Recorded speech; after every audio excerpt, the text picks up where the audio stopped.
ప్రభుజీ మరి ద్వారకా గురించి మీరేం చెప్తారు? ద్వారకా మునిగిపోయింది అన్న సమయంలో కృష్ణుడు ప్లాన్ అది. ఇప్పుడు చూడండి, ఒక టెంపరీగా ఒక సెటప్, మీరు ఏమంటారంటే సినిమా సెట్ వేసారనుకోండి ఒక దగ్గర, సినిమా డ్రామా అయిపోయింది.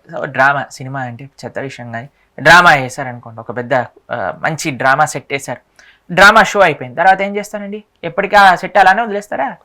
వైండప్ చేసేస్తారు, సెట్ తీసేస్తారు, యాక్టర్ వేషం మార్చేసుకుంటారు, అన్ని తీసేసుకెళ్ళిపోతారు కదా.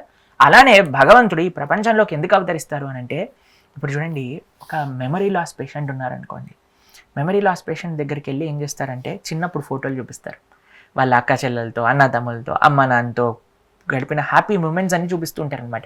చిన్నప్పుడు వీడియోలు అని చూపిస్తుంటారు.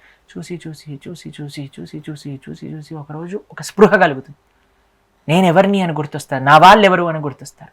అందుకు భగవంతుడు ఈ ప్రపంచంలోకి వచ్చి మనకి మన యొక్క స్వరూపం ఏమిటి, మన యొక్క ఇల్లు భగవంతుడు, మన తండ్రి మన తల్లి రాధాకృష్ణుడు, సీతారాము, లక్ష్మీనారాయణ అని చూపించడానికి ఈ ప్రపంచంలో అవతారాలు తీసుకుంటారనమాట.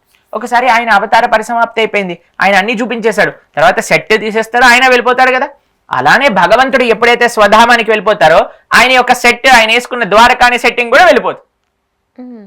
కానీ దాన్ని అంతర్ధానం చేయలేదు, సముద్రంలోకి పంపించారు. ఎందుకో తెలుసా అండి, ఈ రోజుకి కూడా ప్రమాణం మనకున్నది, కృష్ణుడు ఉన్నాడు, ద్వారక ఉన్నది. అందుకే మన ప్రధానమంత్రి నరేంద్ర మోదీ గారు వెళ్ళి అక్కడ ద్వారకలో పూజ చేశారు. ఆ వీడియో మీరు అందరు చూసే ఉంటారు కదండి. ఇప్పుడు త్వరలో అందరికీ కూడా దర్శనం చేసుకోవడానికి ద్వారకా నగరం, సముద్రంలో ఉండిపోయిన ద్వారక కనిపించబోతుంది అనమాట. కాబట్టి భగవంతుడి అస్తిత్వం కూడా చాటి చెప్తుంది, ప్రకృతి చాటి చెప్తుంది, భగవంతుడి యొక్క లీలాస్థలులు చాటి చెప్తుంది.